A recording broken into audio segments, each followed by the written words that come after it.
This is the MPOS, or the modern POS. So this is the Windows-based application. The point of sale runs in kind of a hybrid, so you can run it in Android or iOS or even just web browser. So those are some of the options there. So that's the first piece, and this we're going to spend the most time here.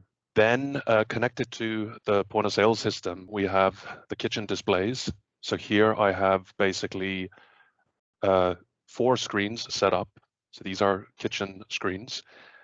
With one of them, the bottom right one, actually has 2 displays on one screen. I'll go into more detail, but I just want to kind of quickly give you visibility into this. Then we have, from the back office standpoint, so this is F&O, finance and operations. We have the kind of the centralized management, and right now I'm just showing you the store management workspace. And this system it's very focused on kind of roles and duties of the individuals that are using the system. So it isn't just a big laundry list of forms that you open. Like, there is a tailored experience for the user, right? And this specifically is for kind of store management and store provisioning. Anyway, having said this, let's go back to the point of sale, and I'm going to go ahead and log in.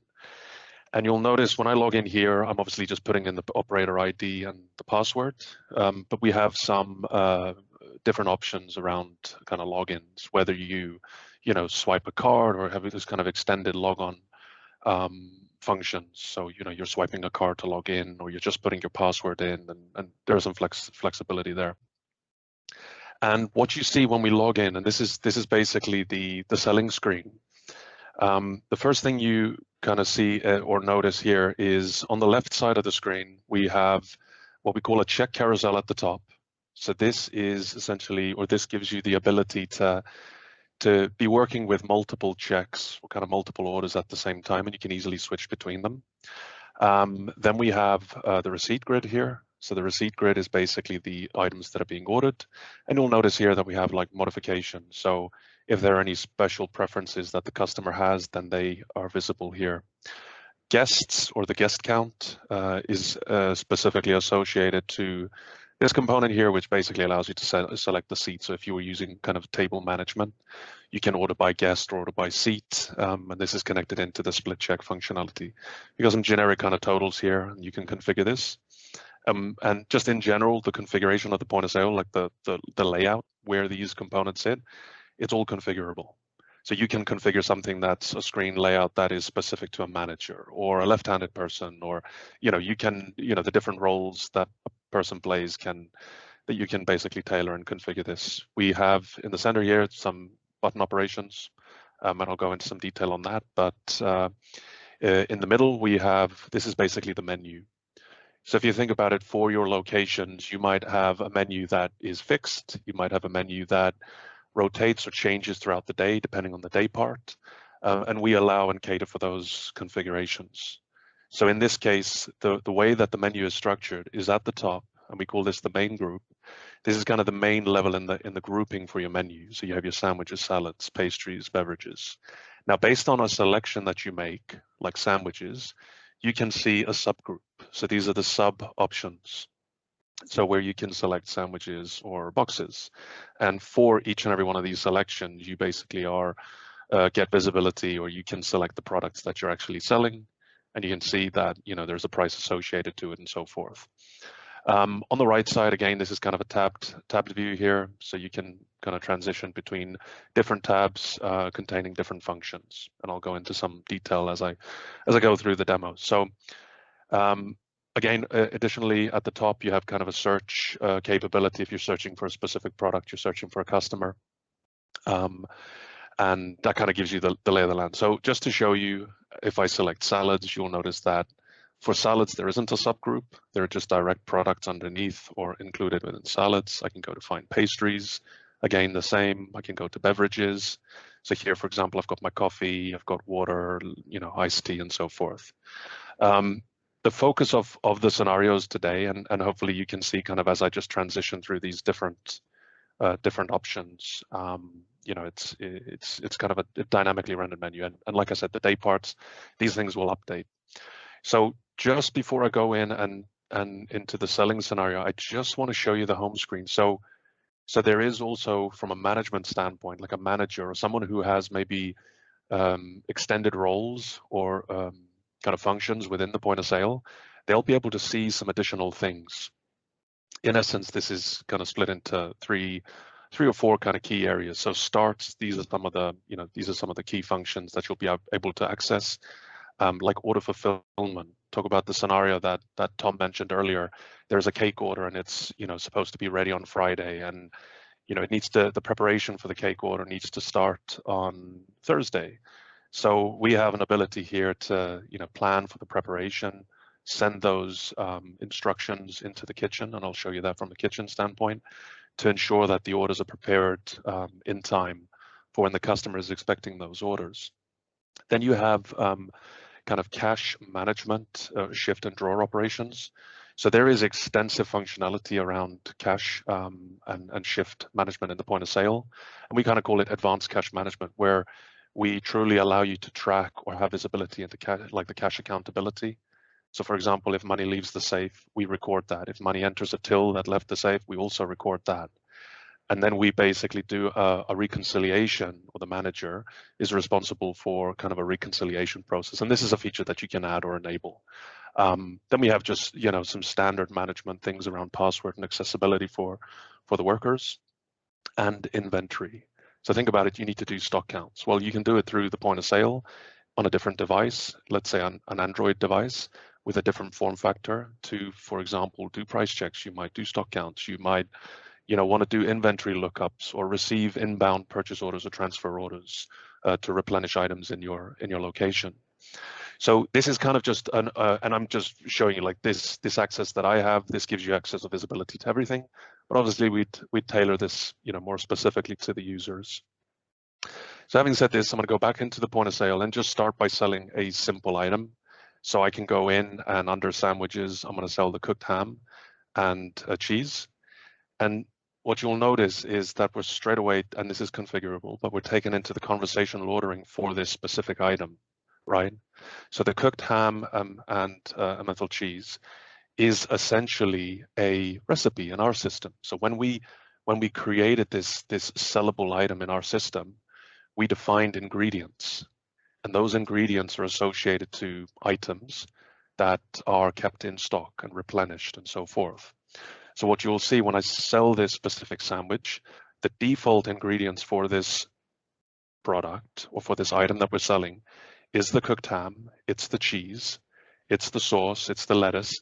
And well, because this is takeout, we have cutlery as well. So fork, napkin, and so forth. So this kind of brings me to a point of if we have an inbound online order that is going to be delivered to the customer, we can select the recipe that has cutlery, right? If it is a dine-in, so customer is ordering and wants to dine in, where they have the plate and the silverware and so forth, and then our system is intelligent enough to kind of differentiate between these. But again, the server can make adjustments as they go along. So you'll notice ingredients. These are the default ingredients for this recipe. When we sell this recipe, we actually consume each and every one of these ingredients to produce the finished product, which is sold. So what does that mean? It means it's driving demand in the supply chain because we're decreasing all of the quantities of these ingredients. In addition to this, we're also accounting for the cost roll up to the finished product. So based on what you purchased, for example, cooked ham in, and you purchased it in kilos or whatever, the selling unit or the serving size might be a slice, and there might be 100 slices for a kilo that you purchase. So we can actually account for the correct cost of the theoretical recipe in the back office. But then when you make changes or adjustments, we actually update the recipe to be consumed, or that will be consumed. So we're basically consuming the correct ingredients. So to show you here, we also have a modifier group. And if I select the modifier groups, these are additional options that you can select for the sandwich. So for example, here we can introduce additional ingredients that aren't just options that they can add at no charge. We can control the pricing around these options. The pricing, for example, for avocado could be standard across all of your sandwiches. Or for that one sandwich, you might want to have a slightly higher price because there is a larger quantity. So straight away, we have an ability to to basically modify default ingredients, add, remove, along with adding additional ones. And I'll just show you here, I can just add this to my order. So I kind of hung around here for a little bit on this item, but now I've added this to the order. So normally what happens in these kind of legacy point of sale systems is you'll go ahead and you'll add another item. So now we want to do the tomato sandwich. And again, this one has different ingredients. This one is a different recipe. And the units behind each and every one of these ingredients are different, right? So the inventory consumption is different, the costing is different.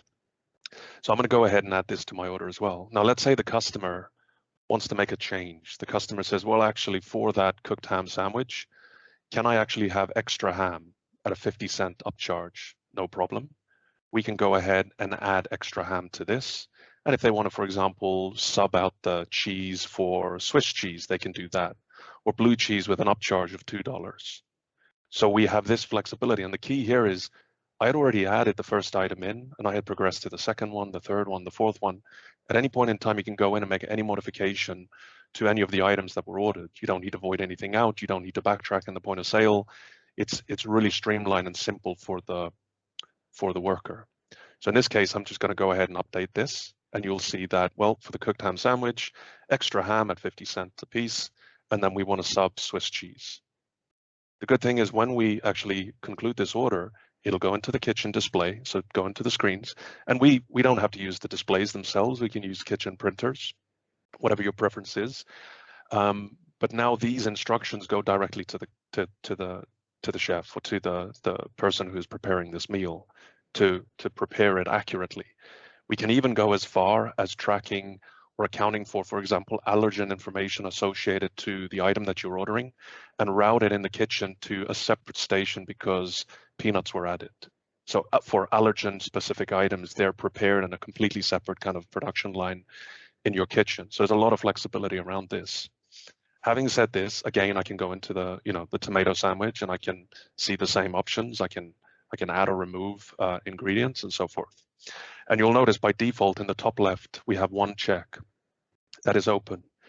If, for example, this customer is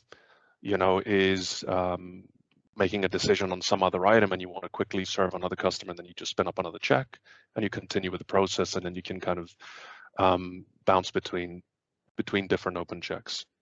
So anyway, so now I'm just going to go ahead and show you on the right side. Notice these tabs. We currently have the info tab open, and it shows us nutritional information about the items that are being ordered. It also shows us allergen information. And in this case, I haven't got the actual demo data set up for this, but you can see it'll show the nutritional values. Not only does it show it at the header level, like I said, as and when you're making modifications, I introduce an ingredient. The nutritional information associated to that ingredient will be calculated into the finished product for whatever the serving size is. So we dynamically in the point of sale will actually recalculate the nutritional values for the item that we're selling to the customer, and we can print this out if required. Just like with allergen information, we can, for specific allergens that we flagged, if I suddenly add something that contains peanuts, we can alert the server to say, hey, you've just added an item that contains peanuts, and obviously they can notify the customer. So, and these are just configurations or configurable kind of options. So then going back to the main menu, I can just go back to the ordering menu. I can add a drink. So I can, for example, go and add a coffee, and we can specify modifications or options on the coffees. Like if you had, single espresso shot, double espresso, you want it decaf, you want to have it iced. We have all of those different scenarios, or we can cater for all those different scenarios. So now in kind of a simple manner, I'm just going to go ahead and check out and pay this specific check. And I have various different options here. So we support different currencies, credit, debit, loyalty payments. So in theory, if you have a loyalty program and, X number of points will give you a free sandwich of some sort or a free drink or a discount, we can configure all those items. So I'm just going to go ahead and cash this out now. And this was kind of a quick cash operation. So now we have a clean slate. The next customer comes in. And in this scenario, I want to kind of layer on a little bit of kind of functionality to show you how this can get, or we can handle more complex scenarios. Because in essence, I just sold a simple sandwich that can be modified. It has default ingredients. Well, what if I want to sell a box which has that same sandwich, but in addition, it's got some other options that you can select for a different price. So if I go to boxes, you can see here that the cooked ham combo, and if I click on this, it actually contains 3 options. So for the combo, there are 3 options here. The first one is the sandwich that you're familiar with, and straight away you can see the modification options, the default ingredients and the toppings that you, or condiments or any of the modifications you can make. Now we've also introduced 2 additional kind of items that can be selected. So this combo comes with a salad, a salmon salad, and it also comes with a cake. And the pricing for this can be a special price or kind of a combo price. So just like I did before, I can go in and say, hey, I want to add extra ham. I actually want to hold the sauce. Then I can go into the salmon salad and check on what my alternative options are. Well, actually, you can go with the whatever this salad is here, the second salad for an upcharge of $1, or you can go with the third one in the list and it actually draws $2 off the price. So now we can go ahead and substitute. So this is like within this combo, you're making substitutions, and we can, very cleanly control the pricing, the end price to the customer. And based on what I had mentioned before regarding the cost, we have the rolled up cost to the recipe product or the finished product. We can also perform margin analysis on whatever the rolled up cost is for our products. So the actual finished products in relation to the selling price. So think about it this way. You sell a ham sandwich, the theoretical cost is, I'm going to make this up, $10. And based on the selling price, you know that in theory, it should be, let's say, a $5 margin. Well, based on all these modifications that are made and the upsell options with, a different type of cheese or extra ham, you suddenly get a much bigger margin on some of these items. And we actually give you visibility into this in the back office from a reporting standpoint. But again, I've, the second option in the combo, I can now go into Royal and I can switch to, cheesecake or whatever, tiramisu or anything along those lines. And now again, I can add this to my order. And you'll see all these modifications are accounted for. And then when we send this to the kitchen or when we conclude the order, then it is sent into the kitchen. And there are some options around kind of how we interact with the kitchen. Every time we add an item, do we send the prior item to the kitchen? Is the customer required to pay before it's sent into the kitchen? Can we selectively send items into the kitchen? So like if you're doing a coursing kind of scenario, we can account for those as well. So you'll notice here, again, if I go into find pastries, so here I'm going to go with a platter of assorted pastries, and I've added this to my order. And then what happens? The customer makes a change. For that combo, they might want to do something different. No problem, you can go back in. They actually wanted the sauce, and we can go ahead and we can add extra or keep it standard or anything along those lines. So again, it's just really easy for the server or the worker to kind of order and make adjustments, tailored to the customer. So having said this, I'm going to go ahead and tender this out. Okay. No, thank you. Perfect. So then I wanted to take one step further and go into this kind of ordering scenario. So and I'm just going to look up a customer. I'm going to look up Karen Berg, and Karen's come in. She wants a cake order. You've taken her information. You've created her as a customer in the system, and or she might be a previous customer. In this case, that's what's happening here. What you're able to do is you're able to basically assign her to the order, and then you're able to add whatever items are. So she might be taking some items with her, basically cash and carry. She might be leaving with them, but then there might be that one item on the order, which is the cake, and we need time to prepare it. So it's the scenario on Friday, she's going to come and pick up the cake, and we need to start preparing it on Thursday. So just prior to this scenario, I just want to give you a little bit of visibility into this customer. So there is functionality that is offered by Microsoft, which is called Customer Insights, and it is basically kind of an analytics KPIs around getting better visibility into your customer, understanding your customer, and you can access customer insights, right? These KPIs, and I don't know if you've been exposed to this yet, but you can access this directly in the point of sale. And think about it this way. You might have your third-party system that is capturing certain information about loyalty customers. Well, you can surface that here. You might want to enrich some of the data that you have, for example, in relation to buying patterns. So you might buy some data from, some third party that gives you an indication of people who buy certain items, also prefer, other items, or might have a preference to certain types of coffee or pastries. So you, like this customer insights piece, you can plug in here. Then from a customer relationship management, we have like a timeline. So these are activities, and you can define what these activities are. So you can basically, get visibility into what the touch points have been with this customer. Let's say they had a great experience at one of your restaurants. Or let's say they had a terrible experience. Putting this in the hand of the associate at the server is really valuable and important. And we have like loyalty, so you can have different loyalty schemes, programs where they accrue points, they can use points. Also, we have this concept of subscriptions. So we can basically sell a subscription to a customer. And what that means is it entitles them to 1 free coffee per day, which they can redeem, along with, a pastry. And they just subscribe. And if they don't use it, then they lose it, or, so these are some of the concepts that are coming into play right now. Subscription, like I always go and get my coffee in the morning. So by subscribing, I get a slightly better price, I get some incentives, I get some discounts and stuff. Then you can get visibility into what they've purchased prior. And then lastly, and if I just scroll kind of across there, their project recommendations. So we have a recommendations engine, which is AI and machine learning, which is basically evaluating the items that you're putting into the cart. It's using, and this is like AI and machine learning.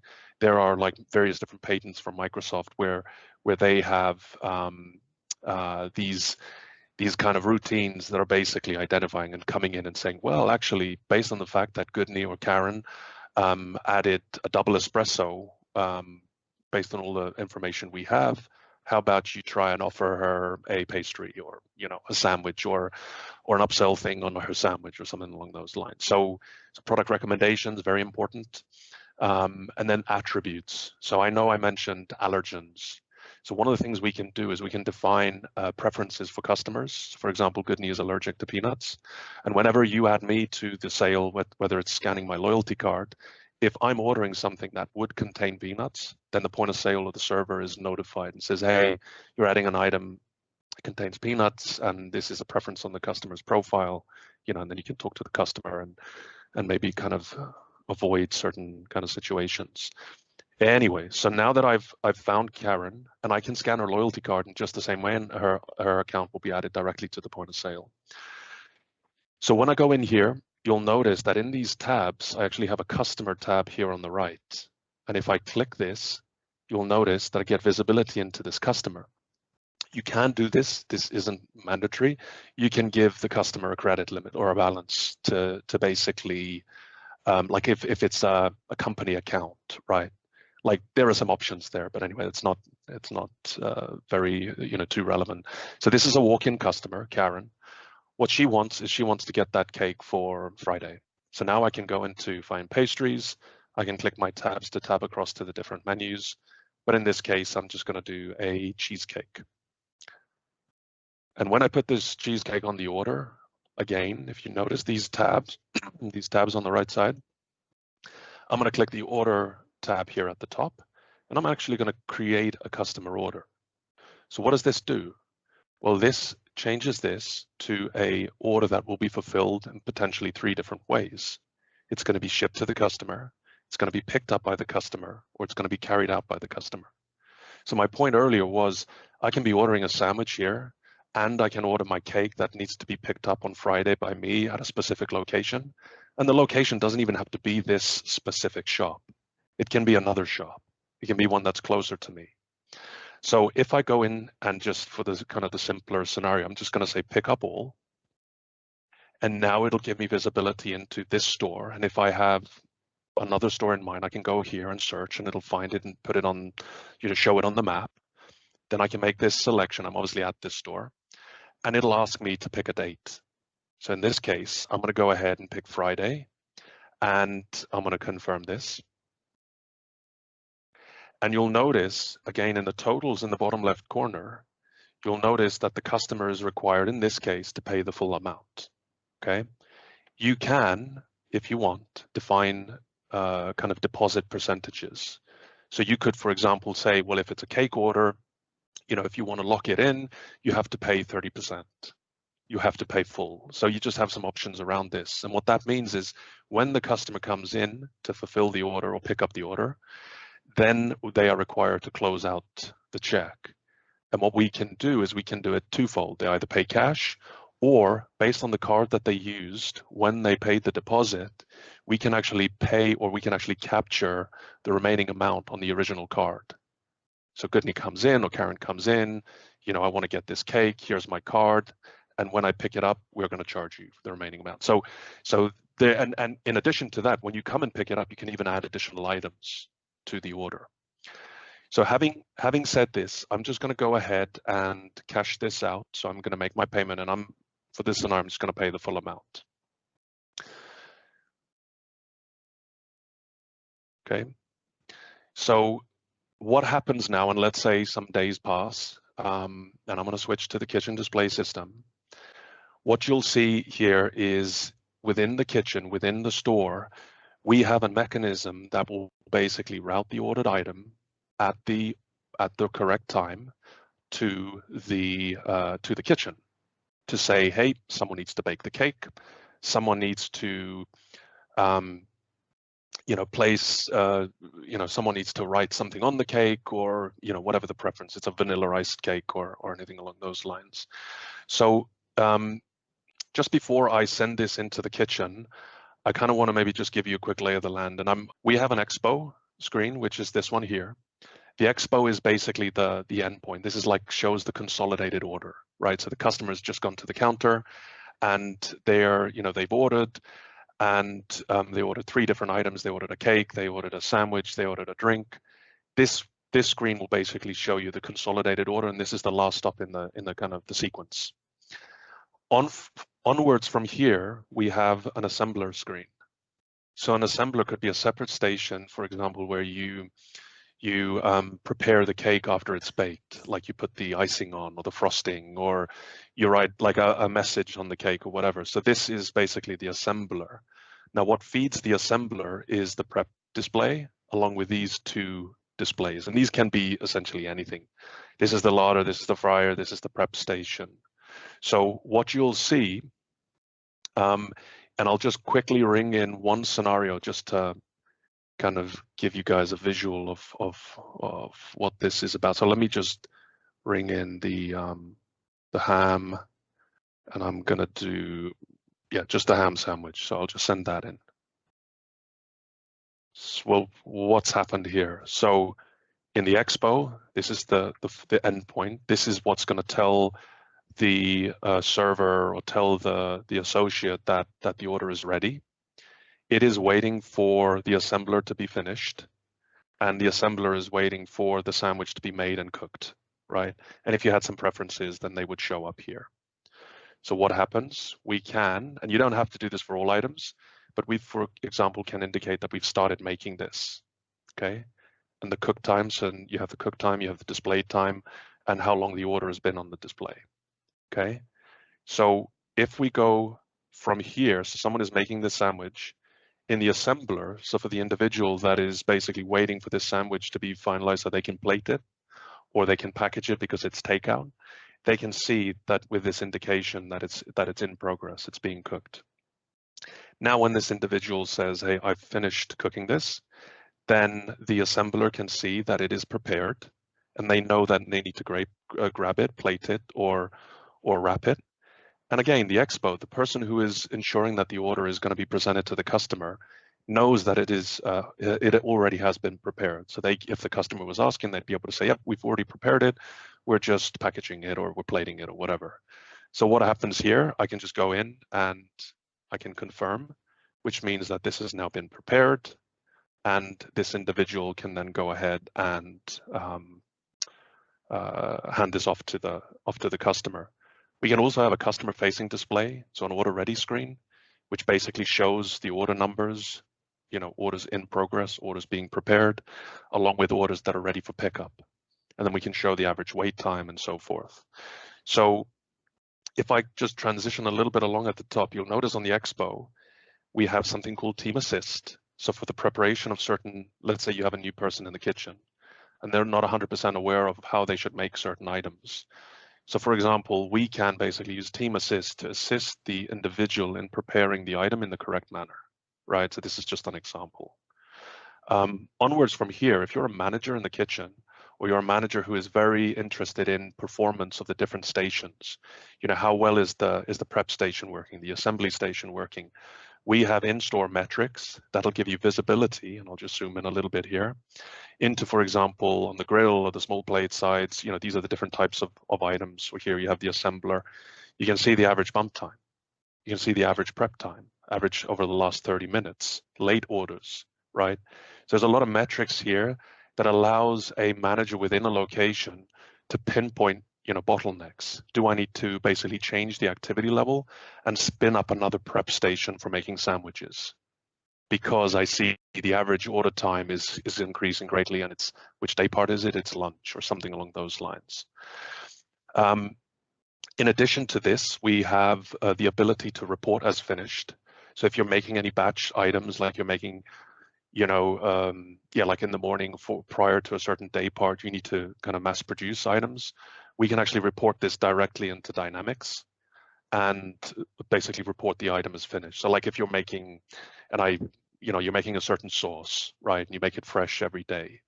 You can basically say, I'm making, 5 liters of a certain sauce, and each serving size, is however many ounces or whatever it would be. You can basically produce it here. Now, what happens when you sell the recipe? It's just going to go ahead and decrease or consume whatever you had produced. So you have an ability through the kitchen to basically do your production pieces as well. And just to show you, I mean, I've got these screens kind of compacted. So this is essentially, I can increase the size of these just to show you guys. Then, like I mentioned, we have activity levels. So this, like right now, I've got various different kind of scenarios. I could go into kind of a barista load balancing scenario where we have 2 preparation stations and we'll load balance the orders coming in. So, 2 espressos will go to 1, then another 2, or sandwiches, or whatever it would be. So the system is intelligence around, balancing the inbound orders. And this could also apply to inbound online orders or aggregator orders. If you're allowing online orders to come in from a third-party aggregator, we can actually route that directly into the kitchen. And there is actually a feature functionality that Microsoft has. They call it IOM, Intelligent Order Management, that basically allows you to do this order orchestration for third-party aggregators. So we can basically, connect to a number of third-party aggregators, or if you need to build a connector to one that you have a preference for, we can do that. We can do the order or fulfillment, or the order orchestration. We can tell you which restaurant or which location the order should be prepared at. We can indicate, or we can, from an aggregator standpoint, we can shop for the closest, fastest delivery provider. So the individuals or the aggregator that is giving you the order isn't necessarily the aggregator that is going to deliver your products, and the last mile delivery kind of concept. So there's a lot of flexibility here. What did I want to show you? Also, bin management. So bin management is basically based on prior sales. We have an ability to forecast certain items, food items that you might need to prepare based on the time of day. So for example, we can say, yep, we need you to make, 20 sandwiches, and what is it? It's half an hour prior or 15 minutes prior to lunchtime, because you know that certain types of sandwiches or whatever it would be, there's going to be an influx of people. And every lunchtime there's an influx and you need to be prepared. So, and again, this is just, kind of generic, items here, but I think you'll probably kind of get the idea. The one that I wanted to show you was the cake. So if I go in and order, I think just the cheesecake, and I'm going to go ahead and it's 13-inch round chocolate and vanilla frosting. And I have, let me see here, happy birthday, Joe. So now I can go ahead and I can send in this cake. What I just did here is I manually sent it in, but this is the cake that someone ordered for delivery on Friday, let's say. So the system has a scheduling mechanism that'll be able to send this cake into the kitchen at the right time, right? So right now, what we see here is this individual who is baking the cakes, and this is, let's say, the cake make, or whatever you want to call it, station. Here it says cheesecake, 12-inch round chocolate, vanilla frosting, and the text "Happy Birthday, Joe." Okay, or B-Day Joe. So now this individual, it might take him hours to make this cake, or 2-3 hours, whatever it is. So when you started cooking, he can indicate that this is started, right? He can again keep track of the cook time or the preparation time, and for the assembler, they know that there is a cake coming, right?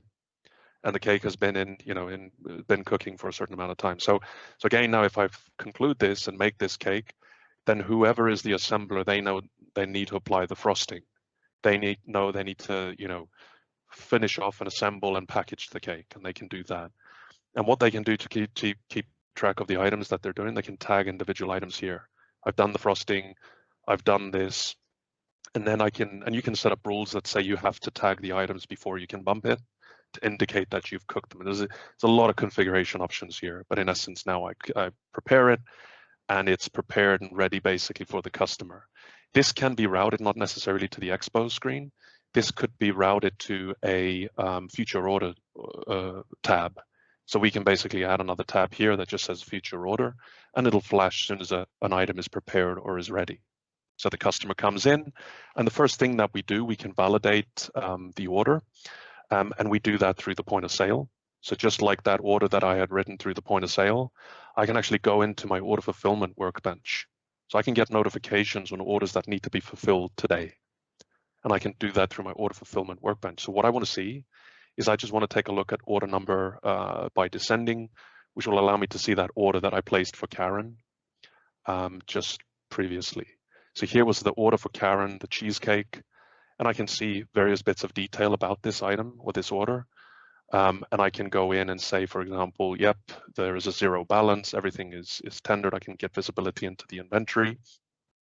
And then what I can do is I can just go in here and I can do pickup and conclude the sale. So now when I go into the pickup mode, I'm validating this order again against my kitchen display. Hey, perfect, order number 4 or whatever that would be. And then I can go in here and you'll see the cake. This is the cake that Karen is going to pick up today. There is a 0 remaining balance. I can add additional items if she wants to take away a drink or anything along those lines. And then she can just go, or the server can go ahead and just close out this check, and the receipt will print, confirming the order has been picked up. And now this is marked as having been picked up and fulfilled. Okay. And then on the kitchen, as they hand over the items, they'll bump that off the kitchen display. There are various kind of extended functionalities. I'm not going to go into detail on it in this session, like around timing items. So like I won't show it to you, I'll just quickly explain. Like if I order 3 different items, one item takes 10 minutes, another item takes 5 minutes. Well, then I can send the 10-minute item straight away, and after 5 minutes, I send the 5-minute item so that both items are prepared at the right time. Okay, so there's various different kind of scenarios around this. Then I wanted to show you, so in relation to the point of sale, the solution itself, this is obviously a server-facing device, right? So the server is taking the order. It's not in the hands of the customer. So what we're able to do here is we're able to, like, let's say you have a point of sale that can be customer-facing. It's swivel, you can turn it around and face it to the customer. You have one person who is working the counter, and suddenly 20 people show up at the location. Well, you can turn one of the point of sale around and convert it into a self-serve kiosk.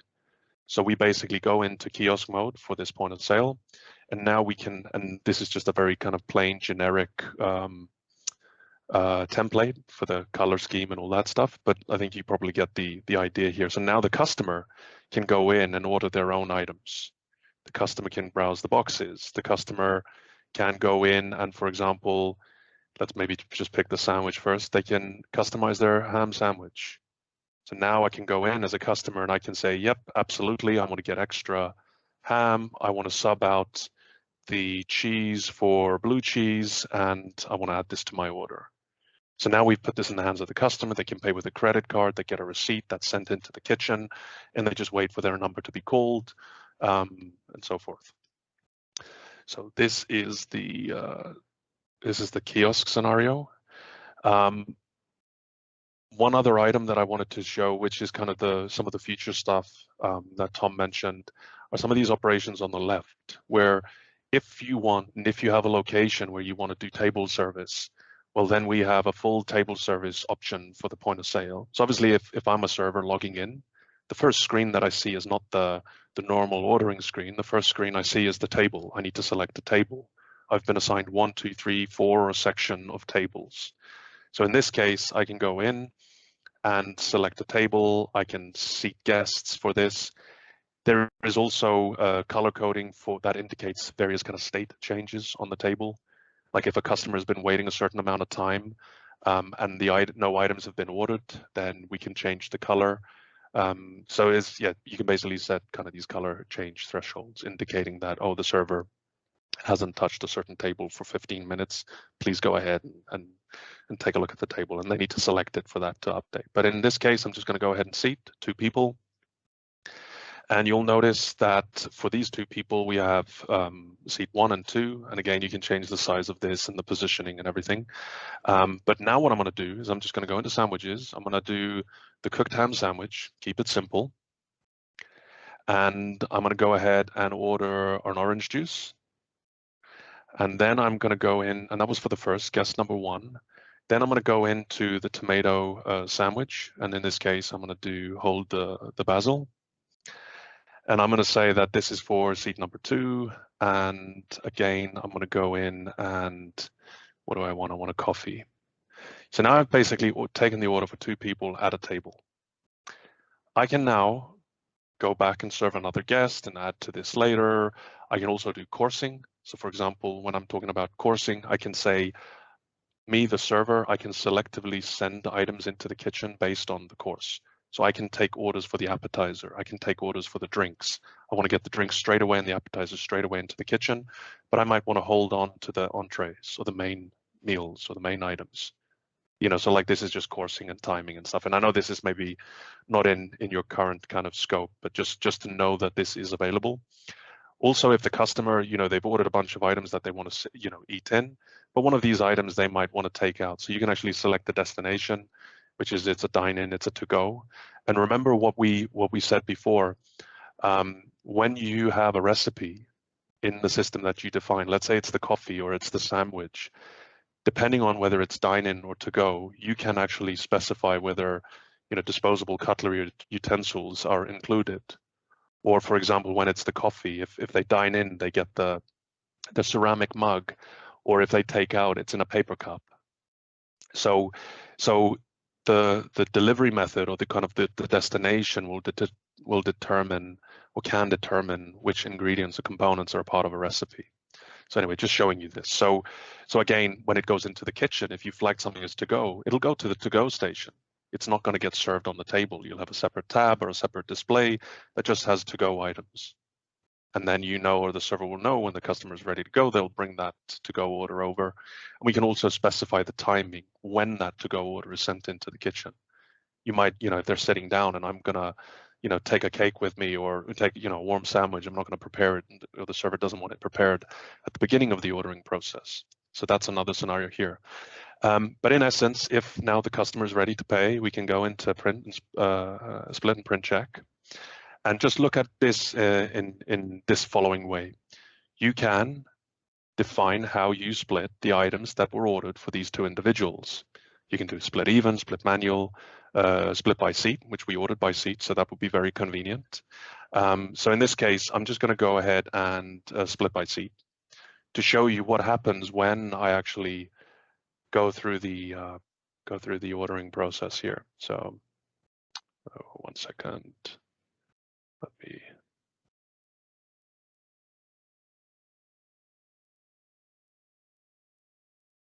Okay. Yeah. I'll show you another scenario for this one. But essentially, you can go in, you can split, you can drag and drop, you can do partial. So you want to share. You had a cake and you shared the cake, 2 forks, whatever. You can split that and then go right ahead there. Sending the order in, you can also do this manually if you want to expedite an order. So for example, the customer is getting unhappy or upset or whatever, you can expedite a specific check in its entirety, or you can even go in and expedite an item. So say this specific item, it goes to the front of the queue and it's prioritized for preparation. If you want to assign a buzzer, you can also do this. And a buzzer, if it's something that is integrated, we have options for integrating with buzzer systems, along with just manually entering whatever the order number is, or we can go off of the order number that is allocated to the check from the point of sale. Discounts, so there's various types of discounts, mix and matches, volume. So if you buy a certain quantity of items, you get a certain discount. If you select a certain delivery method, like if you're ordering cakes and you select a certain type of delivery, the expedited delivery service, then we can give you a certain discount on that order. So multi-buy, volume-based. So if you're spending a certain dollar amount, basically. But the traditional mix and match is the combo. You buy 2 items, you get the third one for free. And the third one can be any of the drinks or any of the snacks or any of the sandwiches. So those are some of the other scenarios. If I just cache this out quickly here.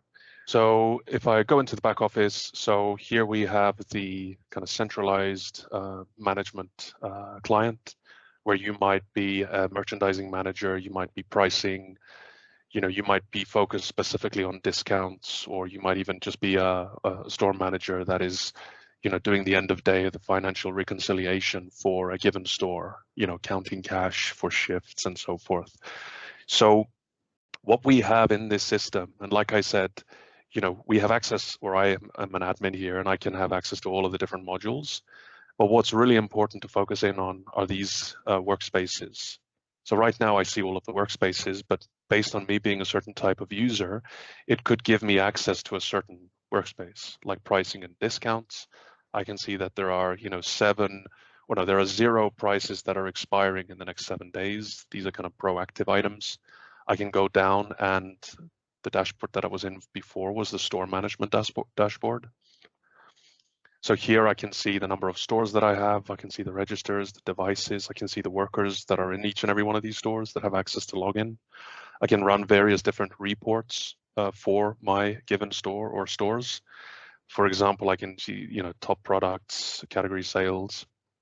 And one of the things that Joyce was talking about is this kind of new, or in preview, this new reporting capability from Microsoft, which I haven't got set up here, but that's another level on top of this.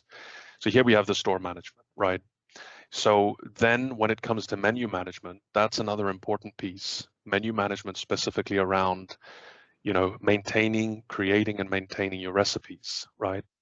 So again, what you'll see here are some key summary items. We have 792 active ingredients. We have 247 recipes. We have combos. We have modification groups. So those toppings, whether it's avocados, whether it's, the extra, bacon, or whatever those modifications are, you would manage them here. The menu hierarchy. So this is basically your menus, whether you're defining a menu for a day part, whether you define the buttons to be half size, the order of the menu items and stuff like this. And again, in the middle here, we can actually drill into specific recipes. So for example, if I go in and from the point of sale, just to kind of refresh everyone's memory, the cooked ham sandwich here, I can, from the back office, I can go in and let's say I just want to look this item up. Here we have the cooked ham sandwich, okay? So now I can go in and drill into this specific item, which is PM003, and actually drill into the recipe materials. And I just want to quickly show you this to give you some kind of insight into how we manage our recipes. So cooked ham, so this is the cooked ham sandwich. Now if I drill in, okay, so here we have the ingredients. So these are the ingredients on this specific cooked ham sandwich, right, that I showed you on the point of sale. It has cooked ham, the cheese, the sauce, the lettuce, the cutlery set, right? But then the question that comes in, well, for these individual ingredients, what are the quantities? So if we scroll across here, we can see the quantities that are in this recipe.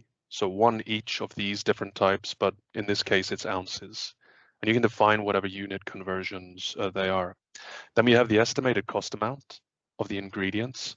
So depending on your costing method, if it's moving average or FIFO, we can show you and present to you the estimated cost or the theoretical cost for this specific ingredient for this specific recipe. And then we run the calculate theoretical cost operation to basically roll this up into the finished product. So that gives us the theoretical cost for this specific sandwich. And what we end up with based on all the modifications we make and based on potentially inbound transfer orders or purchase orders, we end up with the actual cost. And then we're able to see, based on the selling price and the actual cost, we're able to see gross margin analysis of, so basically, what is the profitability of our items, right? We can see this throughout the day based on whatever the trickle feed of sales from the point of sale is. So throughout the day, we're constantly bringing in sales, which means if you have a regional manager and you're bringing in the sales every 10 minutes, 15 minutes, and you're processing them, you can basically get visibility into your margin across your regional stores. You can get visibility into the margin on specific sandwiches. And kind of, it's instead of waiting until the end of the month or end of the week, you can get this kind of sales info or access to this pretty early on. Then we have some additional kind of configurations just around the preferences around this recipe. So this is just showing you, hey, from a menu management, recipe management standpoint, it's fairly straightforward. Food prep, food production. So here we can see our active recipes. Here we can see active ingredients. And ultimately just an ability to report as finished. So what I showed you, for example, from the kitchen, you get the same capabilities here where you can just on the fly produce whatever the recipes are for, the bulk prep in the mornings or the bulk prep prior to lunch and so forth. The last workspace that I wanted to highlight is the financial or store financial workspace. And I know there is a lot here, so store financials. And you can also favorite it, and I favorited some of these key ones here at the top.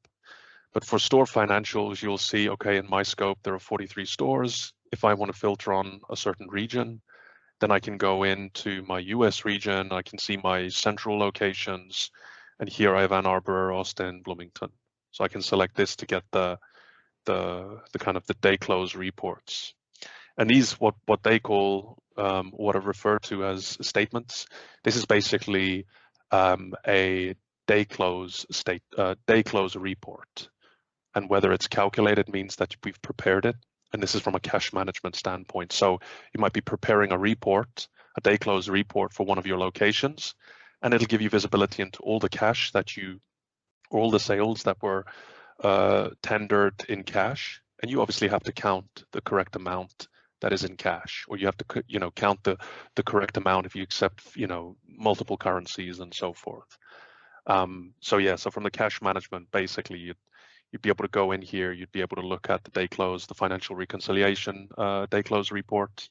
You'd be able to look at shifts. So if you do shift management or have cash accountability at the point of sale, then you can get visibility into all the shifts that are open or have been closed, along with running the Z report for a given shift. And a Z report has all the tallies, all the totals for a given shift on a given register associated to one or more servers or employees. And there are a number of other back office kind of functions